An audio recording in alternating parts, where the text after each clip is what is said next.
Welcome to the Food Waste Reduction Workshop series. The average Barwon South West household could save around $2,000 a year by planning meals, shopping to a list and making the most of the food they have on hand.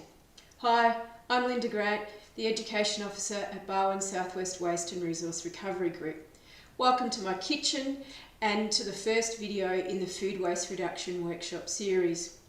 The aim of this workshop series is to help you save time and money by sharing the ways you can prevent food from going to waste.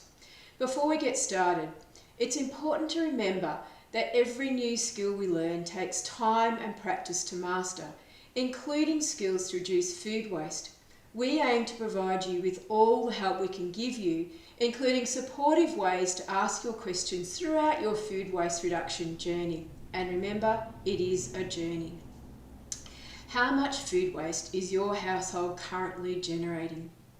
In this workshop, we're going to measure where your household is starting from by walking you through your very own household food waste audit. And we're going to use my fridge as an example.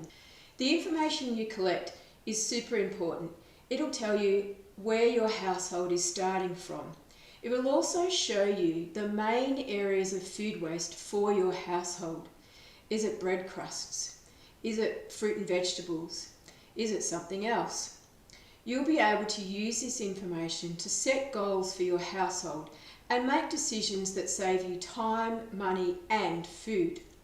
After you've participated in the workshop series, we'll ask you to repeat the household food waste audit so you can see how far you've come, reflect on your learnings and celebrate all those little wins you have along the way. We have created a form for you to use to collect your household food waste data and an online survey so that you can share your data anonymously with us. Why would you want to share your data? Well, your data will be collected anonymously and collated with the data from all the other participants. It provides us with the big picture. It'll help to tell us whether these workshops have been successful in helping the community to reduce food waste. The data may be used in waste management decision making by your council, including whether to fund future projects like this. So, let's get started on your household food waste audit. We are going to measure all the food you have that is past the use by date or has signs of no longer being safe to eat. We will collect all the food waste, take a photo of it, empty it out of the containers and weigh it. For this exercise, you'll need some kitchen scales, a bowl that fits on the scales, maybe some buckets to empty those bowls out into, pens and pencils, the data collection sheet, spoons or spatulas, a camera to take some photos, and it's optional, your choice whether you clean the fridge down as we go. So you might want some cloths and some cleaning equipment. So the first thing we need to do is take everything out of the fridge. And as you can see, I've already done that step. So what we're going to do now is work our way through all of these items. We're going to put them into two groups. The first is the food waste group and the second is the use it first group. So why these two groups? Well, if it doesn't smell good, if it doesn't taste good, if it's past the used by date, then we need to put it aside because it may no longer be safe to eat.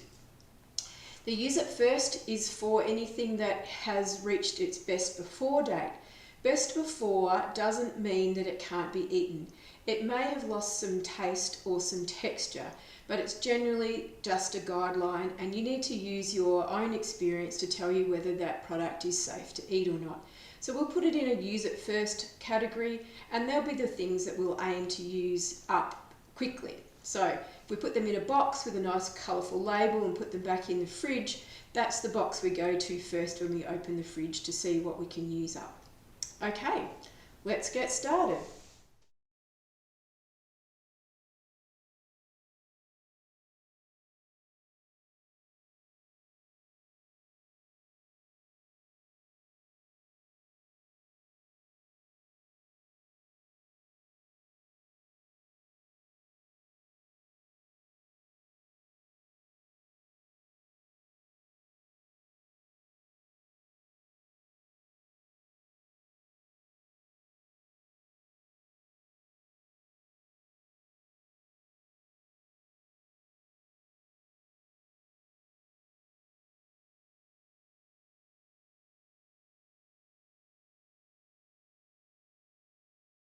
So in our use it up, we've got some tomato, some onion, and a few lettuce leaves. So there could be a bit of salad happening there, along with the pasta, the preserved pasta salad. So there's more salad stuff there.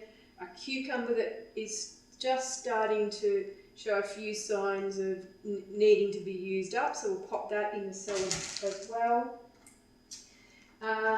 There's the parsley, a little bit of parmesan, some grated cheese. This has got quite a strong flavour, but I've got a recipe that I know I could use this in, so we'll make that recipe. And then the flavoured ricotta cheese again. So this has got a bit of cinnamon and nutmeg in it.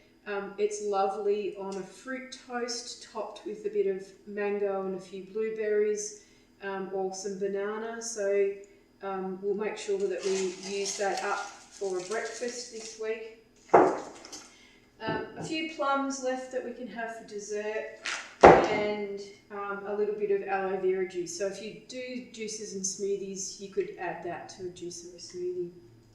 And then in our food waste pile, we've got the dips. So the lesson here for me is one dip at a time. It's stick with the dips that the family really likes, and it's probably also just put half into a smaller container and the rest in the freezer and pull it out as you need it. I did say that I pulled this out of the freezer earlier so that it could be used up, and part of the reason I did that was because there's no label left on it. So perhaps I should have written on the container, not the lid, but the actual container, so that if the lid comes off, we don't lose the information about what it is. So I should have written on there, perhaps with a texter, so that I was sure about what it was, because now all that I can do is put it in the compost. And our orange. So I'll probably put all of that in the compost. But what we're going to do next is actually weigh all of this so that we've got an idea, or we're going to weigh the food waste pile, not the use it up pile, and that will give us an idea of how much food waste we're starting with. Okay, I've put all of the use it up first things away in the fridge, and now what we're going to do is take a photo of our food waste and then weigh it. So first thing, photo.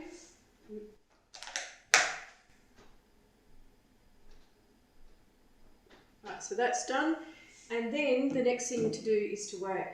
So what I've got here is my kitchen scales, and I'll turn them on and tear them. So when I tear them, they read 0. They don't weigh the weight of the bowl. And that's important because we just want the weight of the food waste. So the first thing I'm going to put in there is my coriander and my orange. I'm going to weigh those separately to the dips, because I'll put the coriander into the chook bucket, I'll chop up the orange and pop it into the compost, and then I'll weigh the dips and they can go in the compost too. So I've got about 269 grams there of which is the orange and the coriander, so I can take those out now. And I'll empty the dips into the bowl.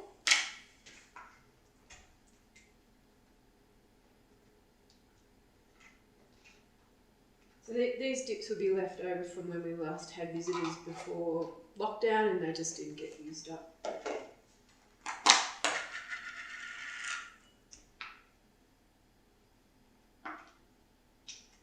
So next time what I think I'll do is just put out maybe half the container, put the other half in the freezer, and that way we hopefully won't waste it again.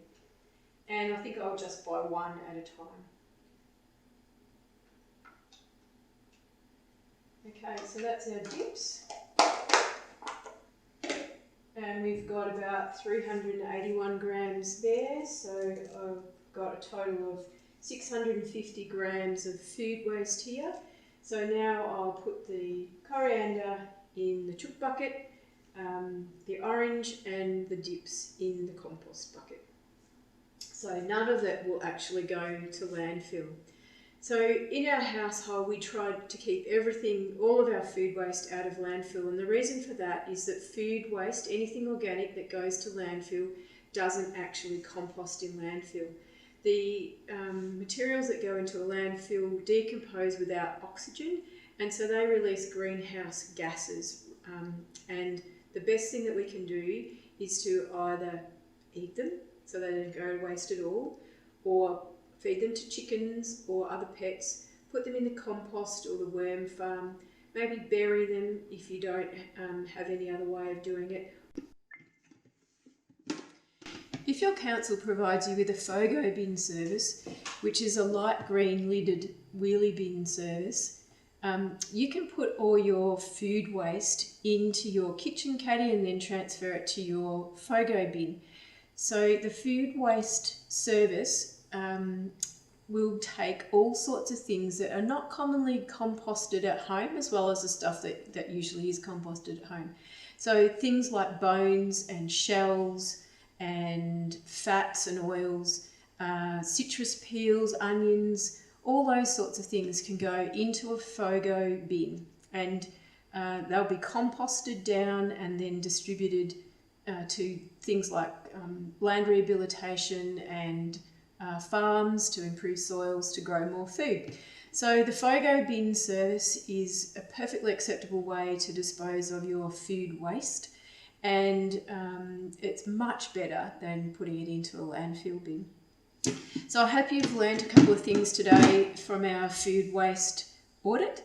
If you've got any questions, please feel free to send them through on email, or you can hop on to the Facebook group and ask your questions there. I look forward to seeing you at the live Zoom session at the end of the future workshops, and I hope that you get lots of value out of the next 9 workshops. See you then.